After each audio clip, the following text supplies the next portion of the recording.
What's going on, everybody, and welcome to the Other Side of the Firewall podcast, where we talk about the latest and greatest in cybersecurity news, as well as we highlight those movers and shakers and glass ceiling breakers, those people of color who've made it to the other side of the proverbial firewall. My name is Ryan Williams, and as always, I'm joined by Shannon Tynes. What's up? What's up? And Chris Abakan. What's going on, everybody? What is up? So welcome to another episode of the show. So this should be 543. Please continue to like, share, subscribe, share this with your friends. The format is changing. We're making it look prettier for you, to be on more places. We'll have clips, so please share us with your nerdy friends.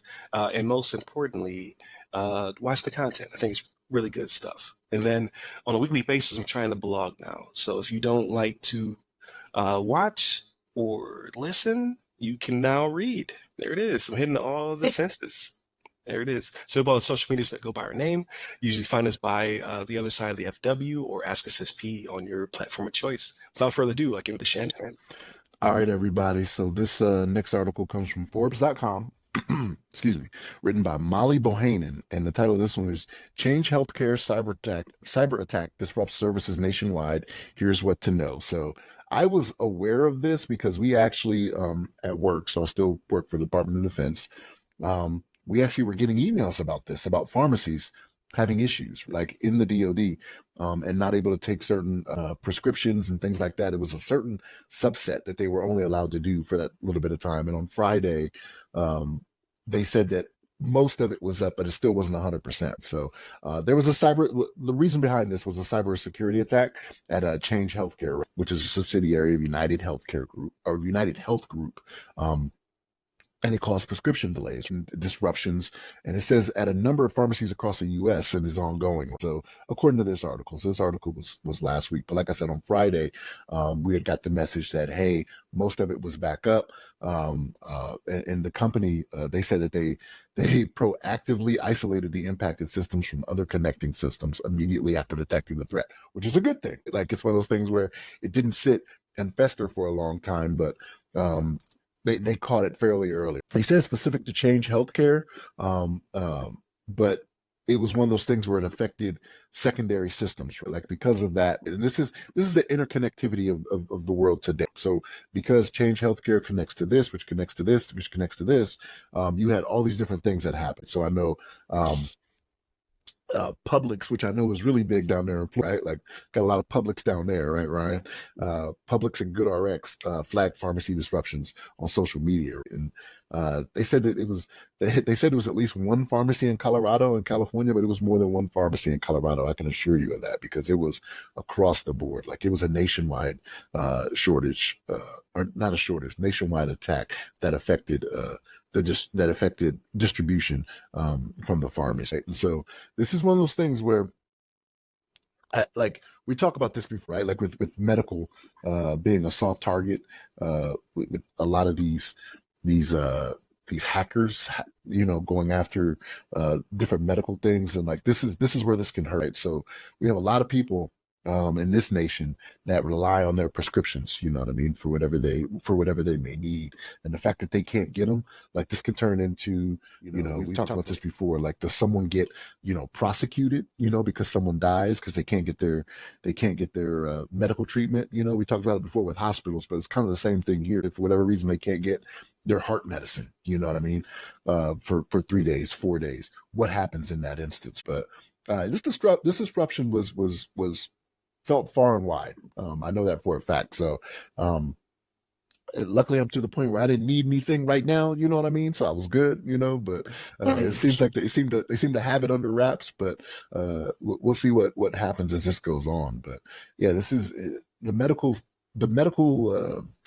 industry is getting hit hard when it comes to cybersecurity and cyber attacks. And I don't know if it's that they think there's more money in it for them, you know what I mean? Because again, it's people, these companies, these medical companies, a lot of them are for profit. Like, they want to make money. Like, as much as they want to tell you they're here to help you, this, that, and the third, they're not doing it for free, especially in America. It's not like they're Canadian pharmaceutical companies where pills cost $6 a piece or anything like that. That's not how it goes down in America. It's for money. So maybe that's why they are such the soft targets that they are, because somebody is going to pay. Like these companies are going to pay if they need to. But again, this one, they caught it early. They isolated the systems, which I think probably caused the disruption, because they had to shut some stuff down. It's one of those things where cut the hard line. Like as soon as you get it, you get the axe, cut the hard line. This is what comes of it. But Chris, what's your thoughts on that, man? Really, my first thought was, are people not able to get their prescription drugs due to the lack of availability of drugs themselves, or is it the IT aspect? Is there aspects of the supply chain that are disrupted that make sure that patients aren't getting the drugs that they need, right? So that the first thing I thought was, look, IT is supply chain. Supply chain risk management is IT. They go hand in hand, right? So when an IT asset goes down with a big organization, with UnitedHealthcare, it just shows you how huge these healthcare organizations are, where a single system has such far and wide reaching, first and second, third order of effect, right? So that's kind of my first thoughts was, hey, look, supply chain risk management, really understanding where your data travels, where your data flows are at, making sure that you've got every point of, exit for data, making sure it's encrypted, just making sure that everything is secure from a network and cybersecurity perspective, right? And then really, I'm just trying to think more about really the future of cybersecurity as it relates to healthcare. We've talked about them being soft targets before. We've talked about them being, they're on the caring end. They're more on the empathetic side of the house. Right? That said, IT organizations within those companies don't have that luxury. They've got to be hardliners on cybersecurity practices, making sure that these organizations invest enough money on the jobs, the technical tools and the software, hardware required to maintain cybersecurity. And then one thing too is, like, I was thinking about the financial and maybe regulatory implications of this. With United Healthcare, will they receive some kind of audit, or will they receive some kind of regulatory A fine. fine? I'm not Yeah. sure, but that's really my thoughts there. And then the ethics of it, that's kind of where there's also the aspect of patient privacy and confidentiality. When information system goes down, we don't really know exactly what goes down without mapping out the data flow. And really, my concern is making sure the flow of data is secure. Yeah, definitely. Quick PSA. Again, please like, share, subscribe. Check out all of our social media. Read the new blog and article and all that good stuff.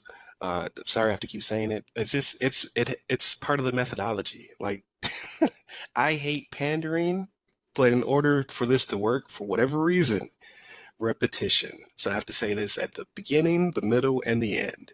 It's the formula. So please forgive me. With that being said, back on topic. I chose this one as a discussion as opposed to the China one because we're all veterans, so I knew we'd all be impacted. Yeah. Yeah, have to get our pills.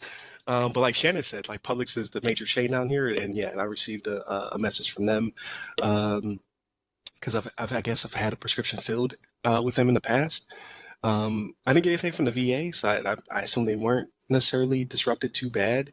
But to Chris's point, I think this one was more of the IT aspect of it being the ability to pull up records to fulfill prescriptions and not necessarily the supply chain, because their turnaround was too quick. If it was a supply chain disruption, I think it would take a couple weeks to get all the pills where they need to be. Not except for probably like Viagra would probably be back on shelves pretty fast, but heart medicine would take weeks for some reason. Just my 2 cents. Um, but what it made me think of was, so me and Chris were assigned to the Joint Communication Support Element, and then there was a hurricane. I believe it was Hurricane Maria that hit Puerto Rico. It could have been Irma or Maria. I think it was Maria hit Puerto Rico. So please correct me if I'm wrong. And one of the things we're asked to do when we first were on the ground, because typically the military, they send them forward. They know the hurricane's coming. They send them forward. They tell them to hunker down.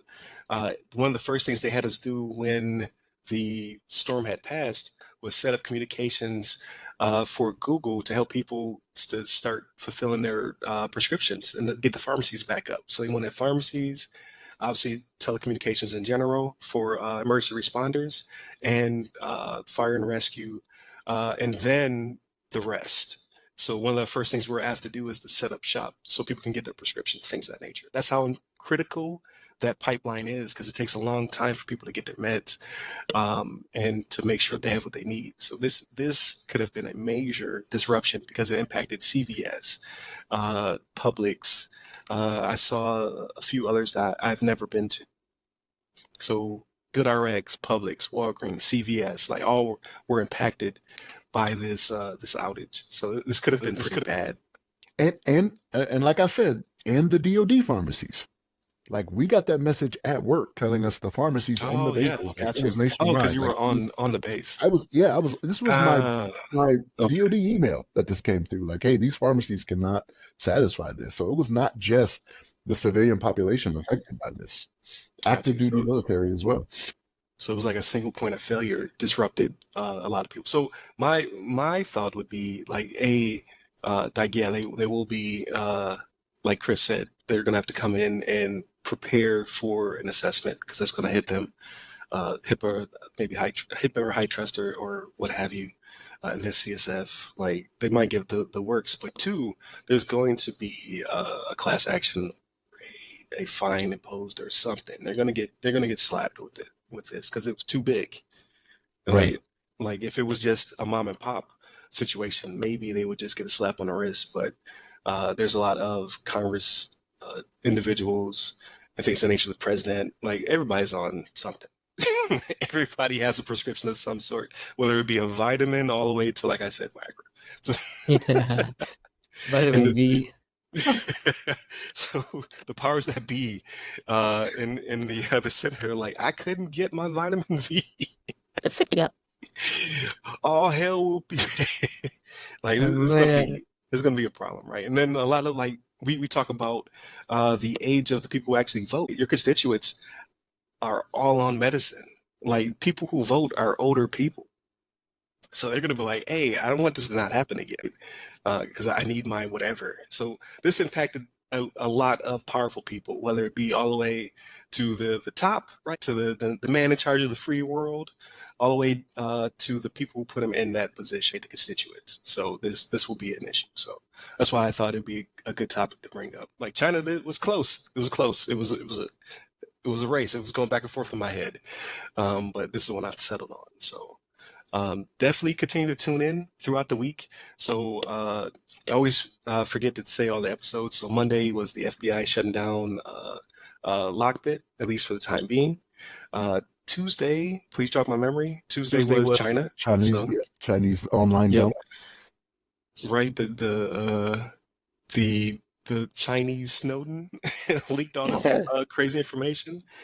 And then Thursday, please look out for Matthew Hale. Matthew Hale is the CEO and author who runs We Gonna Learn Today. Yes, folks, it is the world's biggest website for Black history. So he was on the show, and it fits because he is an IT person first and foremost. So he did all the scripting, the coding, the building, and all that stuff. He has a ton of certifications and degrees, as well as he is a Marine retired veteran. And he also worked for JCSE and SOCOM and MARSOC and all that good stuff. But now he teaches people Black history. So look for that on the Leap Day. I thought that was fitting. We got an extra day this month. Take that, rest of history. So definitely tune in for that one. Really good discussion. And then Friday's everything else. Movies, books, games, all that good stuff. Hit up all the websites that go by our name. Look for The Other Side of the FW or Ask a CISP on all the platforms. Find me personally at Right Security Guy and Chris at Chris Abacon. Sorry I had to take it from you because we had to land this plane. Stay All safe. good. Stay secure.